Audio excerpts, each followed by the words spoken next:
دوستو گزشتہ مجلس میں آیت گزری جس میں اللہ تبارک و تعالی فرماتا ہے لقد من اللہ علی المؤمنین اذ بعث فیہم رسولا، بے شک اللہ تبارک و تعالی نے مومنوں پر بڑا احسان کیا کہ جب اس نے بھیجا انہی میں سے ایک رسول۔ حضور اکرم صلی اللہ ہم نے سنا کہ کئی نعمتیں اللہ تبارک و تعالیٰ نے انسانوں کو دی، احسان نہیں جتایا، اور یہاں احسان جتا رہا ہے تو مطلب کیا؟ انسان پیدا ہونے کا مقصد جو ہے وہ مقصد پورا ہوتا ہے نبی کی پیروی سے، اور تمام نبیوں میں افضل کون ہے؟ محمد الرسول اللہ صلی اللہ علیہ وسلم۔ ہر نبی نے اپنے دور میں انسانوں کے لیے جو سب سے بڑا کام ہے مولا کے پاس واپس جنت میں جانا، ہر نبی نے وہ کام انجام دیا، لیکن محمد مصطفیٰ صلی اللہ علیہ وسلم نے وہ کام بہترین انداز سے انجام دیا۔ سنیں گے کیا فرق ہے۔ نبی کا کام اس اعتبار سے بھی احسان ہے، اور محمد مصطفیٰ صلی اللہ علیہ وسلم وہ کام انجام دے رہے ہیں وہ بھی ایک احسان ہے۔ The duty itself, the work itself is a blessing, and the one who handles the work is second blessing. کام ہو جانا، علاج آپریشن ہو جانا، آنکھوں کا آپریشن ہو جانا ایک نعمت ہے۔ وہ آپریشن کرنے والا سب سے بہترین ڈاکٹر آ کر آپریشن کرے وہ دوسری نعمت ہے۔ تو پہلے نبوت کا کام انجام دیا گیا، بڑی نعمت۔ نبوت کا کام کیوں بڑی نعمت ہے؟ کہ انسانوں کی عقل اتنی نہیں ہے کہ وہ اپنی عقل سے اپنے رب کو پہچان لے اور رب کے حکم کے اندر آ جائے۔ تھوڑا دین کم جاننے والے مسلمان وہ ایکٹر جیتا تو بہت کچھ ہو جائے گا سمجھتے ہیں، دین سے دور رہنے والے۔ اور جو دین سن رہا ہے، جہاں تک میں سمجھتا ہوں، جو دین سنتا ہے دین جانتا ہے، دین کے لیے دین جانتا ہے۔ تیسری چیز کیا؟ دین سنتا ہے، دین جانتا ہے، دین کے لیے دین جانتا ہے۔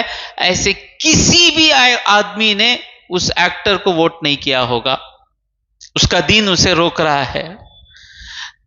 سمجھ میں آ رہا ہے؟ تو نبی کا کام یہ ہے کہ انسانوں کی عقل اتنی مضبوط نہیں ہے کہ اپنے عقل سے خدا کو پہچان لے۔ نبی اپنی مہارت سے، اپنے سمجھانے سے لوگوں کو ایک خدا کی طرف لے کر آتے ہیں۔ میں پہلے بھی کہہ چکا ہوں، ایک بڑا سائنٹسٹ گزرا ہے، Stephen ہاکنس۔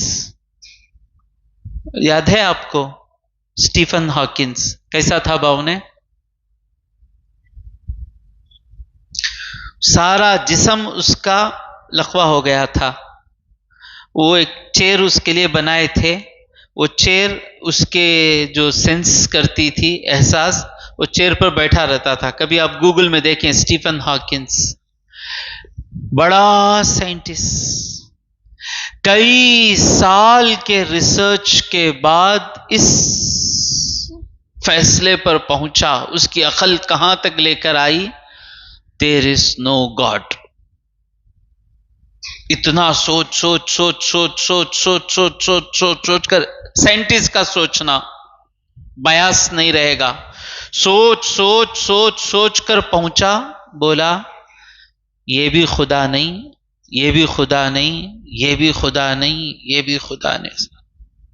There is no God تک پہنچا۔ یہ پہنچنا بڑا مشکل کا کام ہے۔ کوئی بھی آ کر آپ کو وہ کر کے لے کے چلا جائے گا، کوئی منتروادی آ کر کے چلا جائے گا۔ کتنے عقل والے لوگ، کتنے بڑے سائنٹسٹ، کئی فراڈ سادھوؤں کے پیچھے جا رہے ہیں، نہیں جا رہے ہیں۔ چھوٹا ایک ہے 30 سال بھی نہیں رہ گی عمر. دیکھے تو صورت سے لچا لفنگا ہے. ہندوستان کا وزیر اعظم اس کے ساتھ جاتا ہے. کیا نام با اس کا؟ لچا. بات بھی کرنے آتا نہیں. ہندوستان کا وزیر اعظم اس کے پاس جاتا اور کسی کو اپنا خدا سمجھ کر رہتے. بات پتا چلتا وہ اپنے آشرم میں کیا کیا کام کر لے کو تھا. اتنے لوگوں میں سے کہنا کہ دیر از نو گاڈ بہت مشکل ہے. انسان کی عقل وہاں تک آتی. الا اللہ تک پہنچنا انسان کی عقل کی بات نہیں ہے. لا الہ تک آ سکتی ہے لیکن نبی کی مہارت دیکھیں, نبی کا کمال دیکھیں, نبی کی نورانیت دیکھیں. لمحے میں سمجھا دیے لا الہ الا اللہ. 23 سال کی زندگی میں, اونلی 23 ایئرس کی زندگی میں 1,24,000 لوگوں کو لا الہ الا اللہ سمجھایا. ایسا سمجھایا کہ وہ سمجھنے والے آنے والے کئی صدیوں کو لا الہ الا اللہ سمجھا دیے.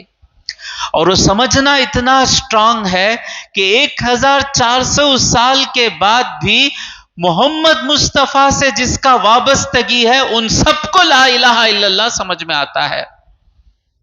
علیم بھائی کو جا کر خوبصورت سے خوبصورت مندر میں چھوڑ دیں, خوبصورت سے خوبصورت بت ان کے سامنے رکھیں, بڑے سے بڑا آ کر چمتکار کر کر دکھا دے, جان دے دیں گے لیکن لا الہ الا اللہ نہیں چھوڑیں گے. عقل سے, بلائنڈ بلیف نہیں, عقل سے نہیں چھوڑیں گے.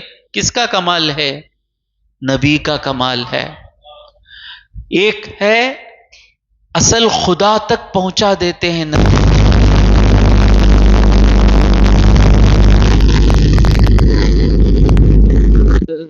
سر پہ ہاتھ رکھ کر ابو بکر کرے نہیں کرے, منطقی بات کرے, لاجک بات کرے, مان لیے ابو بکر صدیق رضی اللہ تعالیٰ عنہ. اور اس کے بعد خدا تک پہنچ جاتے.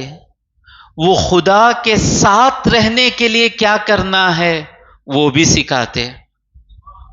خدا تک پہنچا دیے, اب یہ خدا کے پاس رہنا, ساتھ رہنا تو کیا کرنا؟ 5 وقت کی نماز پڑھنا, روزہ رکھنا, درود پڑھنا, ذکر کرنا, صدقہ کرنا, حج کرنا, صحیح کرنا. وہ اس خدا کے ساتھ, خدا کے پاس پہنچاتے. خدا کے ساتھ رہنے کے لیے جو کام کرنا ہے وہ کام بھی شریعت مطہرہ سے سکھاتے. پھر انسان کی طبیعت میں ایک بورنگ آتا. رمضان کے بعد عبادت چلتی رہتی, اس کے بعد 1 ہفتہ 2 ہفتہ عبادتوں میں وہ نہیں رہتا. انسان کی فطرت میں ہے بورنگ ہے. قرآن پڑھتے رہتے, 2 جز پڑھ کو اس کے بعد 3واں جز آیا تو بورنگ آتی. فطرت میں ہے, میرے فطرت میں بھی ہے, آپ کی فطرت میں بھی ہے. تفسیر سنتے رہتے, پھر 1-2 مہینے نہیں آتے, پھر تیسرا مہینہ نکل کر آتے, پھر نہیں آتے. بورنگ رہتی طبیعت میں انسان کے. تو طبیعت میں بورنگ آتی تو نبی کیا کیے, عبادتوں کو ایسے بدلا کر رکھے کہ بورنگ آئے گی تو بھی وہ عبادات ایسے ہیں کہ کبھی یہ کرتا انسان, کبھی وہ عبادت کرتا, کبھی یہ عبادت کرتا. وہ بورنگ سے بھی نبی بچاتے ہیں. یہ ہے ان کا کام, جنرل کام. اب ان کی پرسنالٹی کیا ہے؟ ان کا کام ہی احسان ہے. اور ان کی پرسنالٹی, اسپیشل پرسنالٹی کیا ہے؟ وہ اللہ تبارک و تعالیٰ نے کہا اذ بعث فیہم رسولا من انفسہم, انہی میں سے ایک نبی اللہ بھیجا. تو ہم نے سنا کہ اس سے ان لوگوں کا کام آسان ہو گیا کہ یہ نبی ان کے ساتھ 40 سال زندگی گزارے, کبھی جھوٹ نہیں کہے, کبھی دھوکہ نہیں دیے, کبھی کسی سے بے وفائی نہیں کی. تو ان لوگوں کو جب یہ نبی کی بات سنی, یہ جب دنیا کے معاملے میں جھوٹ نہیں بولتے, دھوکہ نہیں دیتے, مولا کے بارے میں کیسے جھوٹ کہیں گے, دھوکہ دیں گے؟ بات تو سچی ہے ان کی, لیکن یہ نبی ہیں کیا؟ ان کی تھوڑے لوگ اچھے رہتے, بات خراب ہوتی. ان کی بات تو بالکل صحیح ہے، ان کی بات بالکل صحیح، یہ نبی ہیں کیا؟ یہ 40 سال ساتھ گزارنے سے کام آسان بن گیا، اتنا آسان بن گیا، اگر کوئی نبی ہو سکتا ہے انسانوں میں تو یہی ہو سکتے ہیں، ان کے سوا کوئی ہو نہیں سکتا۔ اتنا پیارا کیریکٹر بچپن سے دیکھ رہے ہیں۔ اور یتیم بچے کی تربیت ہوتی نہیں، شرارتاں کرتا، وہ کرتا، یہ کرتا، یتیم بچے کی تعلیم ہوتی نہیں، یتیم بچے کا ادب ہوتا نہیں، لیکن یہ کیسے ہیں؟ یہ بات کرتے ہیں تو علماء بھی ان کے سامنے پھیکے نظر آتے ہیں ان کے۔ تو امام بوصری رحمت اللہ علیہ فرماتے ہیں کفاک بالعلم فی الامی معجزۃ، امی نبی، امی کا جنرل امی کا معنی کیا ہے؟ جو پڑھا لکھا نہیں، لیکن جب یہ معنی نبی کے لیے کہیں گے، کسی نے ان کو پڑھایا نہیں، کسی نے ان کو لکھایا نہیں، امی نبی ہوتے ہوئے علم جاننا، یہی آپ کے لیے معجزہ کافی ہے۔ امی نبی، کسی نے کچھ پڑھایا نہیں، کسی نے کچھ سکھایا نہیں، جب بولتے ہیں بڑے سے بڑا علم رکھنے والا، مہارت رکھنے والا اپنے آپ کو چھوٹا پاتا ہے۔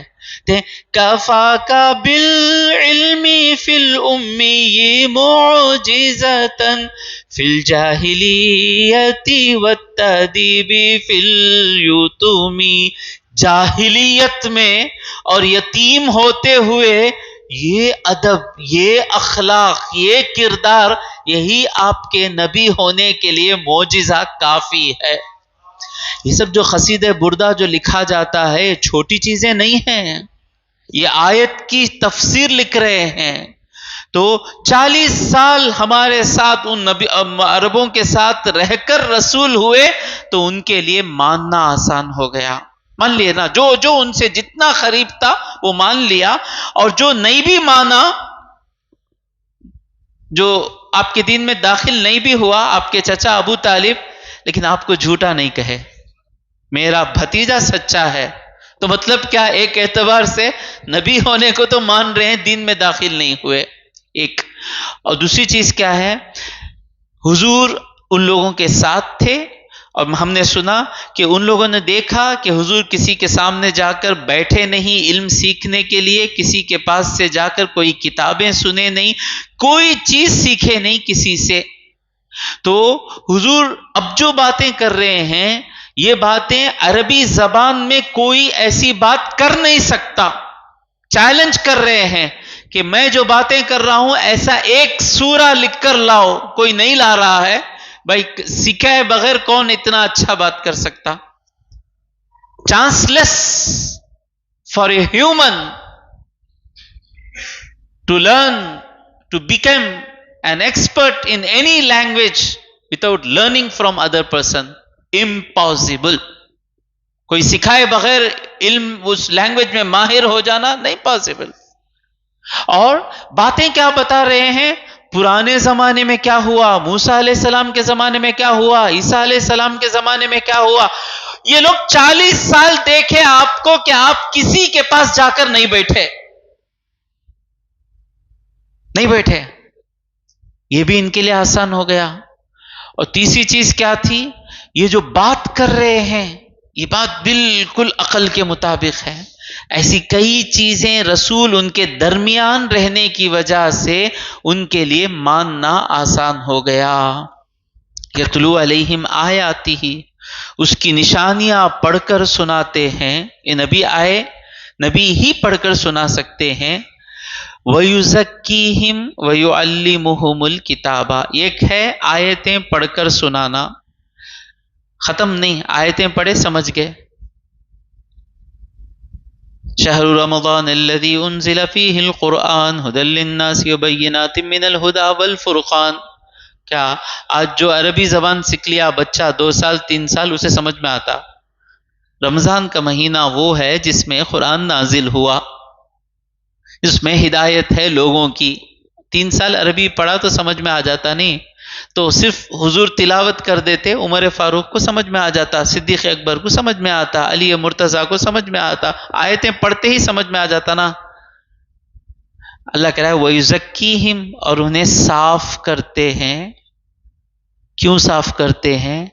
وَيُعَلِّمُهُمُ الْكِتَابَ، اور انہیں کتاب سکھاتے ہیں۔ ایک ہے کتاب سنیں، کتاب سنتے ہی ایرے غیرے کو بھی کتاب کا معنی سمجھ میں آ رہا ہے۔ اب اللہ کہہ رہا ہے صرف تلاوت سے کام نہیں چلے گا، تزکیہ ہونے کے بعد وہ کتاب نبی پڑھائیں گے تو سمجھ میں آئے گی۔ تزکیہ کرنے والے بھی نبی، کتاب پڑھانے والے بھی نبی۔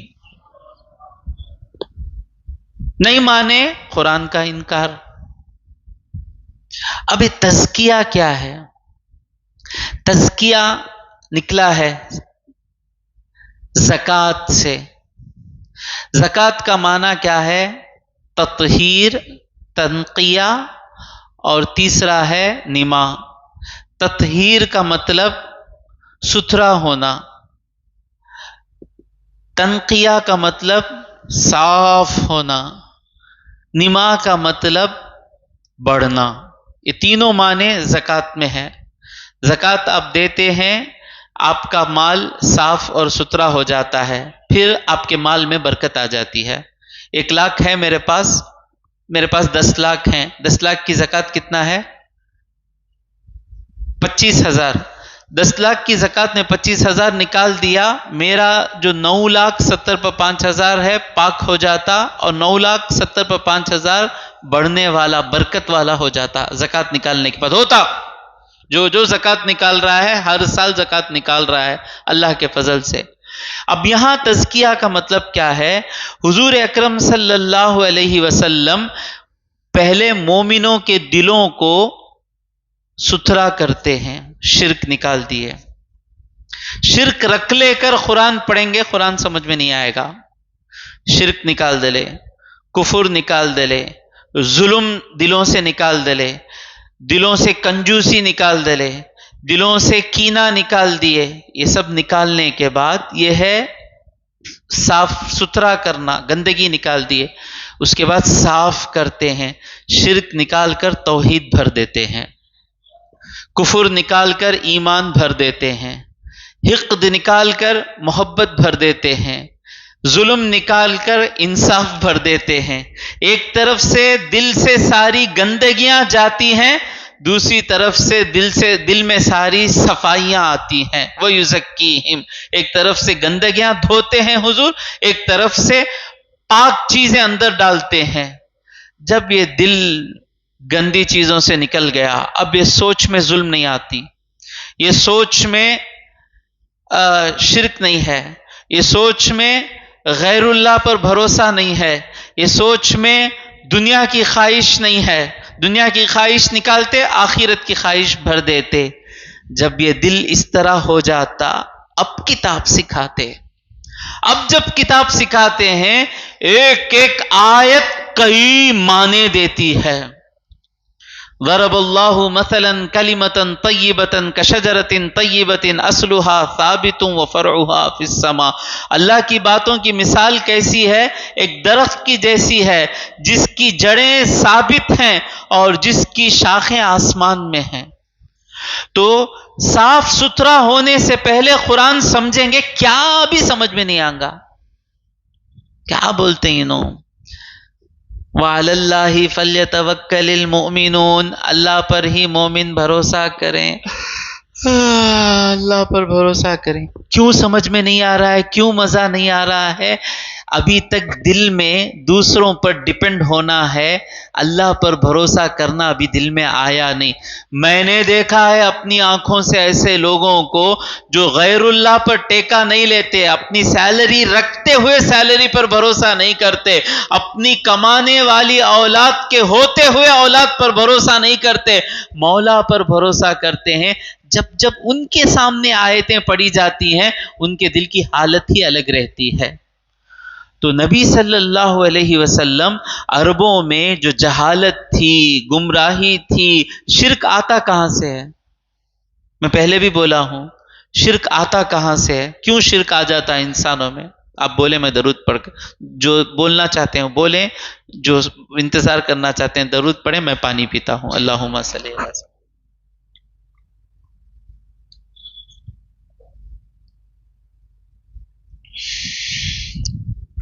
شرک، ظلم، چوری، یہ سب آتی کہاں سے ہے؟ اللہ پر بھروسہ کم ہوتے ہی یہ ساری بیماریاں آ جاتی ہیں۔ چھنا لیتا، کیوں؟ اللہ وعدہ کیا ہے نہیں، ہر ایک کو میں رزق دوں گا، صبر نہیں ہونے سے چھنا لیتا۔ شرک کیوں کرتا؟ صبر کرنا، اللہ دیں گا، بھروسہ نہیں ہوتے ہی سیدھا لیمبو لے کو چلے جاتا، بھروسہ نہیں۔ حضرت کہتی وظیفہ دیو، حضرت یہ وظیفہ مانگنے والے اللہ پر ہی بھروسہ کر رہے ہیں، وظیفہ مانگنا غلط بات نہیں ہے۔ کیا غلط بات ہے؟ اچھا بھائی وظیفہ ہے، 5 وقت کی نماز پڑھ کو اللہ سے مانگو، حضرت وہ پورا پوچھ کو ہوگا، حضرت وظیفہ دو حضرت۔ تو آپ سمجھ رہے ہیں کہ وظیفہ کوئی الگ چیز ہے۔ تو اللہ پر بھروسہ کم ہوتا ہے تو ساری گندگیاں آتی ہیں۔ جب یہ گندگیاں آتی ہیں آیتیں سمجھ میں نہیں آتی۔ یہ جب تک یہ گندگیاں دلوں میں رہتی ہیں، وہ بدر کے لوگوں کا ایمان سمجھ میں نہیں آتا، وہ احد کے لوگوں کا ایمان سمجھ میں نہیں آتا۔ آئندہ آنے والی آیتیں بتائیں گی جب تک یہ گندگیاں رہیں گی، سود لیے بغیر زندگی گزاریں گے، سمجھ میں نہیں آئے گا۔ ماں باپ کچھ بھی کر لیں، اف نہیں کہنا، سمجھ میں نہیں آئے گا۔ یہ گندگیاں نکل جائیں گی، اس بات پر عمل کرنے میں مزہ ملتا رہے گا۔ تو نبی صلی اللہ علیہ وسلم یہ گندگیاں دلوں سے دھو دھو کر نکالتے ہیں، پھر کتاب سکھاتے ہیں۔ وَيُعَلِّمُهُمُ الْكِتَابَ، انہیں کتاب سکھاتے ہیں، وَالْحِکْمَةَ، اور حکمت سکھاتے ہیں۔ اب یہ کتاب حکمت عطف نہیں کریں گے، یہ واو جب آتا ہے تو دونوں الگ الگ چیزیں ہیں، کتاب الگ ہے، حکمت الگ ہے۔ مفسرین فرماتے ہیں وہ حکمت کیا ہے؟ حضور کی سنتیں ہیں۔ کتاب کیا ہے؟ نماز پڑھو، 5 وقت کی نماز پڑھو، یہ حکمت ہے۔ کتاب کیا ہے؟ حج کرو، حج میں احرام ایسا باندھو، حج میں مینا کو تب جاؤ، وہاں یہ کرو یہ کرو، یہ سب جو بتاتے ہیں یہ حضور اکرم صلی اللہ علیہ وسلم کی حکمتیں ہیں۔ کتاب بھی سکھاتے ہیں، حکمت بھی سکھاتے ہیں۔ وَيُعَلِّمُهُمُ الْكِتَابَ وَالْحِکْمَةَ وَإِن كَانُوا مِن قَبْلُ لَفِي ضَلَالٍ مُبِينٍ، اور بے شک یہ لوگ اس سے پہلے کھلی گمراہی میں تھے۔ یعنی یہ نبی نہیں آتے تو یہ تمام چیزیں معلوم نہیں ہوتی۔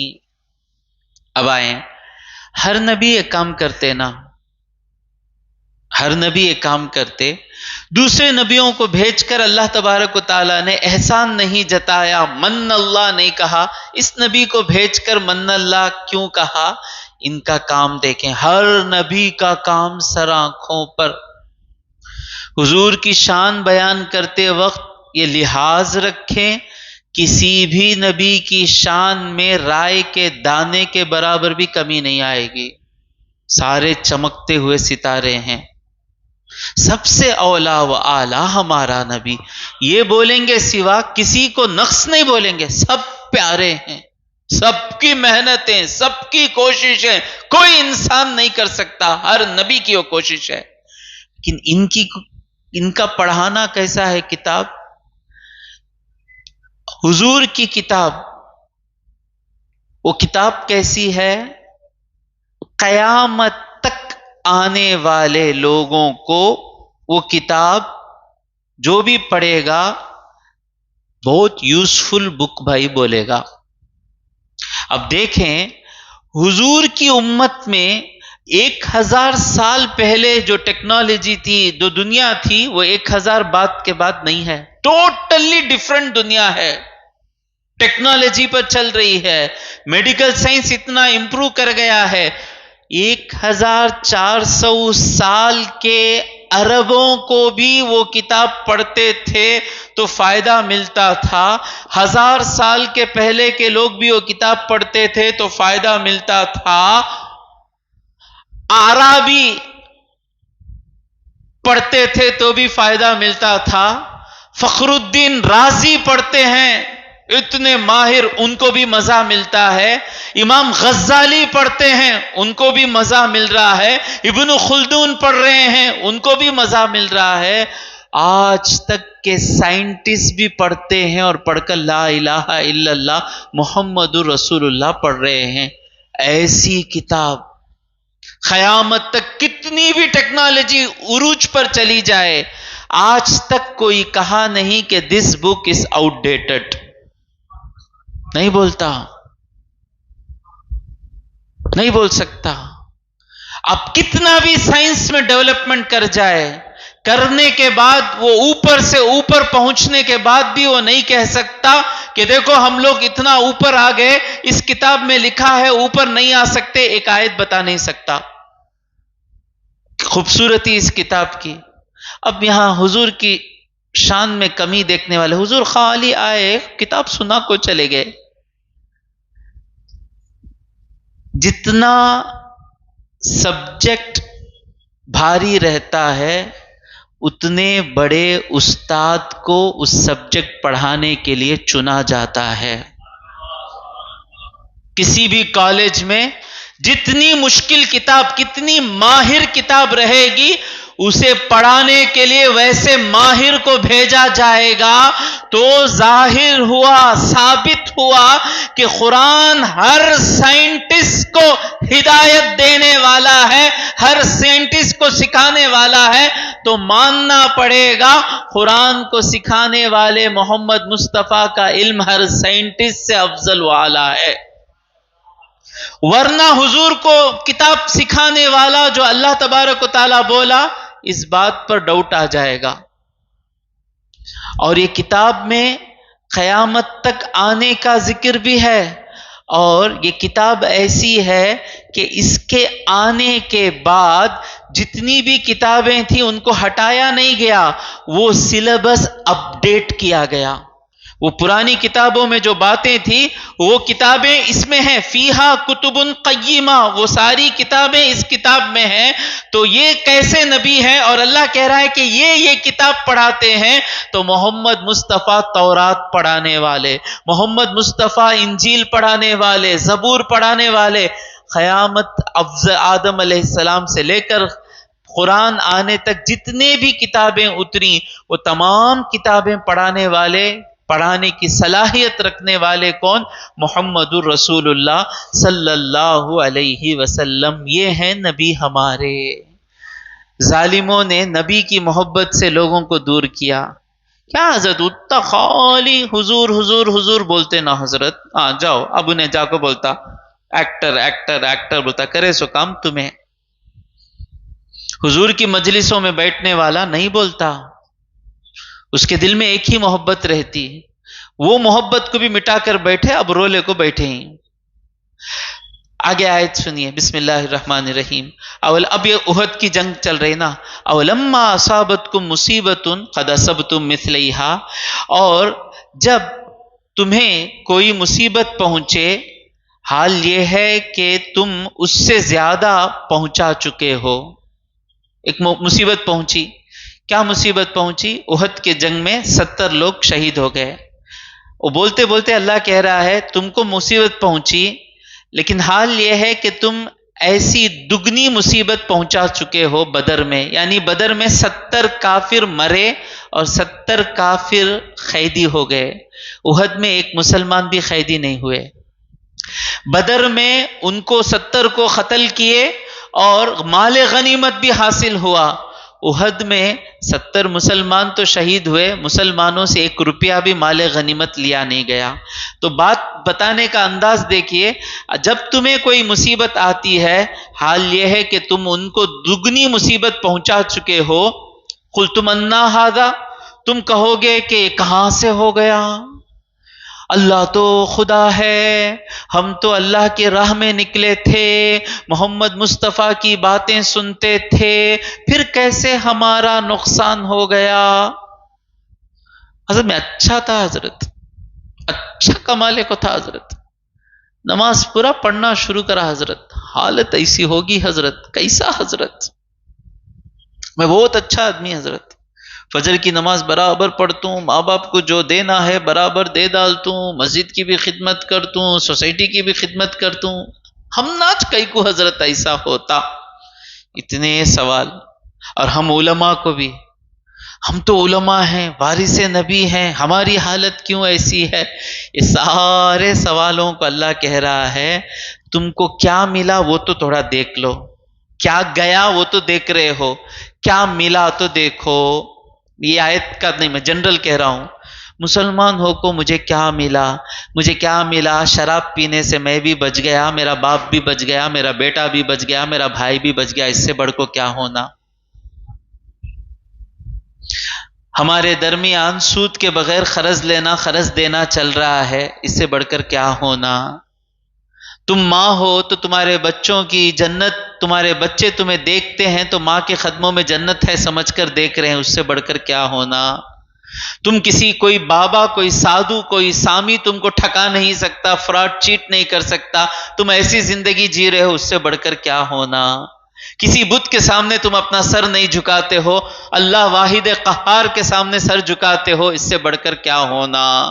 مسلمان ہونے کی وجہ سے کیا کیا ملا وہ دیکھ لو۔ اب جب نہیں ملا مسلمان ہونے کی وجہ سے، مسلمان ہو کر کیوں نقصان ہوا؟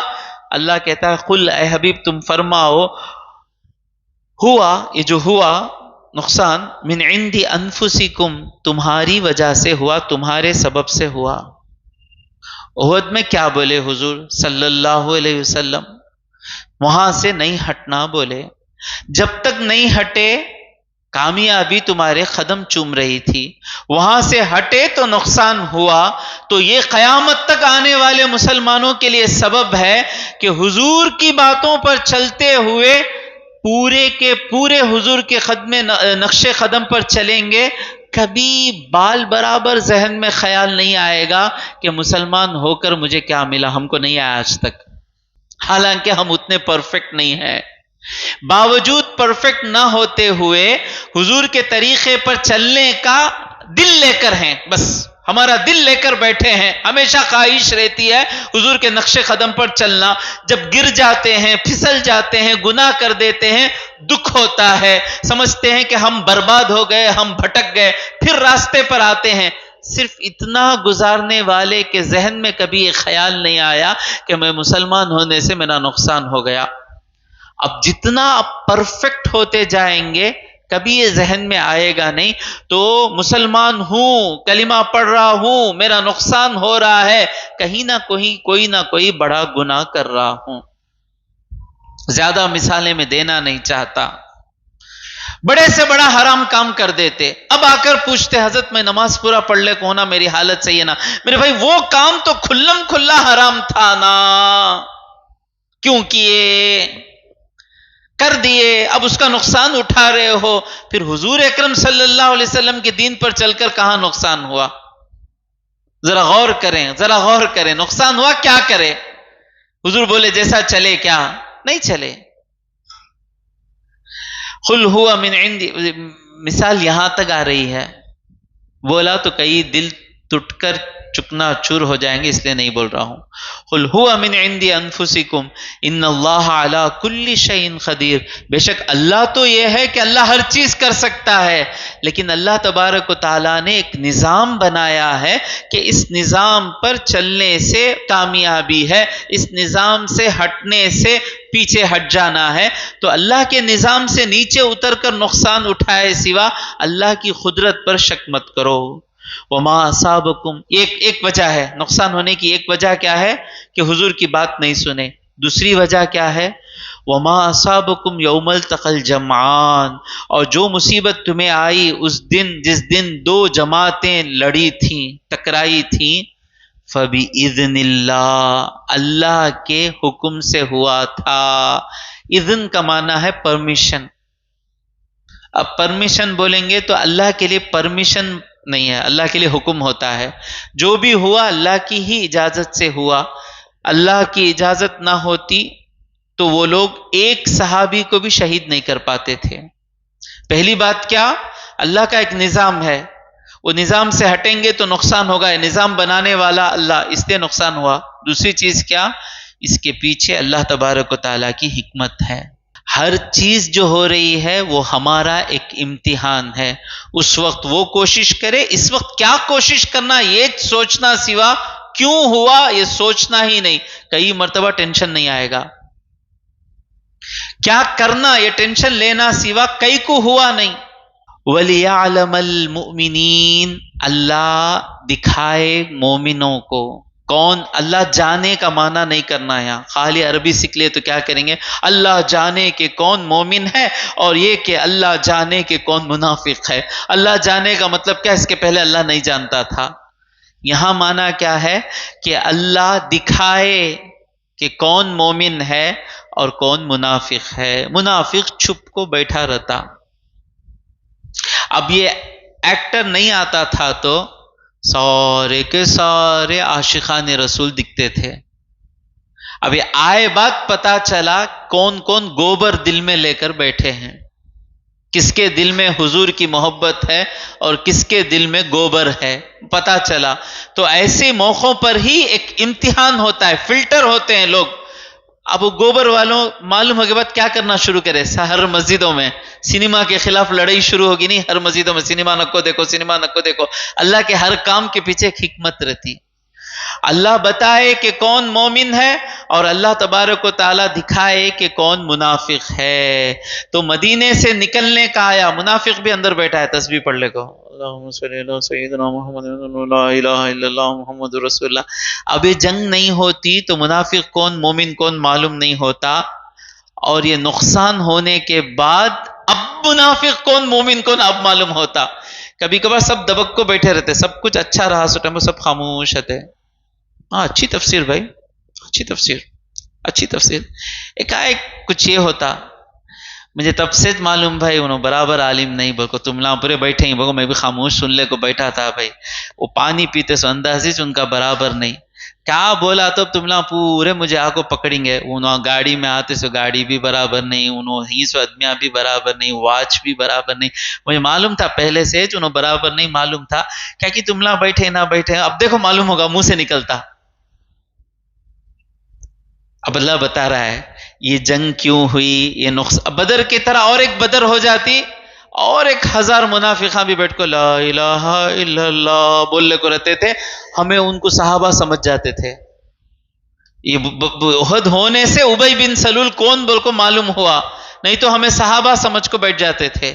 تو اللہ کہہ رہا ہے کہ جب نقصان ہوتا تب پتا چلتا کون مومن ہے اور کون منافق ہے. وَلِيَعْلَمَ الْمُؤْمِنِينَ وَلِيَعْلَمَ الَّذِينَ نَافَقُوا وَقِيلَ لَهُمْ، جب ان سے کہا گیا منافقوں سے تعالوا آؤ قاتلوا فی سبیل اللہ، اللہ کی راہ میں جنگ کرو، او ادفعوا کم سے کم اپنے سے مصیبت کو ہٹاؤ. آ گئی مکے سے لوگ آ گئے، احد کے میدان تک قریب آ گئے. 2 آپشن ہیں، یا تو مدینے میں رہنا یا مدینے سے باہر نکلنا. اب احد کی جنگ کے بعد بھی ایک بھی عورت کا نقصان نہیں ہوا، کسی عورت پر ہاتھ بھی نہیں لگا، کسی کو غلام بھی نہیں بنایا گیا. وجہ کیا تھی؟ صحابہ مدینے سے باہر نکل گئے. ابو سفیان وغیرہ صحابہ سب اپنے آپ کو بچاتے ہوئے پہاڑ کے دامن میں آ گئے. اگر یہی کام مدینے میں ہوتا تو وہ یہ مشرکین کیا کر رہے ہوتے؟ عورتوں کی اوپر ہاتھ بڑھا رہے ہوتے، گھروں کو لوٹ رہے ہوتے نا. تو باہر نکلو لڑو، یا باہر نکل گئے تو تمہارے گھر محفوظ ہیں، باہر نکل گئے تو تمہاری عورتیں محفوظ ہیں. تو ان سے عبداللہ بن عمرو بن حرام الانصاری رضی اللہ تعالیٰ عنہ نے منافقوں سے کہا کہ آؤ اللہ کے راہ میں، ہم تو نکل رہے ہیں شہادت کے لیے، جنگ کے لیے نکل رہے ہیں. اگر نہیں جنگ کے لیے نہیں نکلنا ہے اوِدْفَعُوا سیلف ڈیفنس کے لیے تو نکلو. اب ان کا جواب کیا تھا؟ قالوا بولے لو نعلم قتالا ہم کو لڑنا آتا لاتبعناکم ہم بھی تمہاری پیروی کرتے، ہم کو ایسا لڑنا نہیں آتا. یعنی عبداللہ بن ابی بن سلول کیا بولا؟ اس کی سوچ کیا تھی کہ ہمارا تجربہ ہے کہ جب ہم اندر رہ کر لڑے ہم جیتے، جب ہم باہر نکلے ہم لوگ برباد ہو گئے. تو نقصان ہونا ہی ہے. اندر آ کر نقصان ہوگا تو تھوڑا ہم کو ٹائم ملے گا، ہم باہر نکل کر جا کر نقصان میں پڑ جانا یہ تو سوسائڈ کرنے کے برابر ہے. اس کی لاجک تھی سے. تو بولا ایسا لڑنا ہم کو آتا نہیں، یعنی دشمن 3000 ہے، ہم 1000 لوگ ہیں، جب بھی لڑائی ہوتی تو ہم اندر رہتے تھے، تو 3000 فل فلیج آرمی کے خلاف لڑنا ہم کو آتا نہیں. لو نعلم قتالا لاتبعناکم، اگر ایسا لڑنا ہم کو آتا تو ہم تمہاری پیروی کرتے. اللہ کہتا ہم للکفری، اس دن وہ کفر کے لیے، یومئذ اس دن، اقرب منہم للایمان، اس دن ان کے لیے کفر زیادہ قریب تھا ایمان سے. اگر ایمان قریب ہوتا یہ جملہ باہر نہیں آتا. میں بولا نا وَيُزَكِّيهِمْ نہیں ہوا ہے، وَيُزَكِّيهِمْ ہوتا تو ان کے دل میں اللہ پر بھروسہ آ جاتا. ان کا دل کہتا ہم ہیں 1000، بدر میں 313 تھے، وہاں مدد کرنے والا اللہ یہاں بھی مدد کر دے گا. یہ ایمان اگر جس دل سے قریب تھا وہ نکلے. اللہ پر بھروسہ نہیں ہے، صرف اپنی طاقت پر بھروسہ ہے، کفر. جو لوگ کفر کے قریب تھے وہ بولے کہ نکلیں گے تو باہر. بھائی کس کے لیے نکل رہے ہیں؟ اگر تم اپنے کام کے لیے لیے تو تم مرو گے، اللہ کے لیے نکل رہے ہو تو اللہ کے لیے نکلے گے تو اللہ کی مدد آئے گی، معلوم نہیں کیا. یہی تو ایمان ہے. یقولون بافواہہم ما لیس فی قلوبہم، یہ اپنے منہ سے ایسی باتیں کر رہے ہیں جو ان کے دل میں نہیں ہے. ان کے دل میں کیا ہے؟ لا الہ الا اللہ ان کے دل میں نہیں ہے. واللہ اعلم، اور اللہ خوب جانتا ہے، بما یکتمون یہ لوگ جو چھپا رہے ہیں. الذین قالوا، اور وہ لوگ جو بولے، لاخوانہم اپنے بھائیوں سے، وقعدوا خود تو بیٹھ گئے تھے، جنگ کو گئے نہیں. اب منافقوں میں 2 قسم کے منافق تھے، تھوڑے پکے منافق تھے، تھوڑے کچے منافق تھے. پکے منافق تو بیٹھ گئے، کچے منافق جانا کی نہیں کی نکل گئے. تو یہ اپنے بھائیوں کی، ان کے منافق بھی مرے. منافقوں کی موت کی بات سنے تو بولے الذین قالوا لاخوانہم، جو اپنے بھائیوں کے بارے میں کہے، وقعدوا اور خود تو بیٹھ گئے تھے، لو اطاعونا اگر یہ ہماری بات سنتے، ما قتلوا شہید نہیں ہوتے. اب اللہ ان کی یہ پروپیگنڈا کر رہے تھے. حالات کیسے ہیں؟ احد میں نقصان ہوا ہے، جسم کا نقصان ہوا ہے، آپ کی ہمت ٹوٹ گئی ہے. ایسی حالت میں یہ لوگ پروپیگنڈا کر رہے ہیں. ہماری بات سنتے بیٹھ جاتے اچھا رہتا، باہر جانے سے دیکھو کیا ہوا. تو آیت نازل ہو رہی ہے. آیت نازل ہوتی نہیں، اب آیتیں نازل ہو گئیں. ایسے جب جب موقع آئیں گے، جب جب آپ کا ایمان ہلانے کی کوشش کریں گے لوگ، یہ آیتیں پڑھ کر ان کو سنانا. آیت کیا ہے؟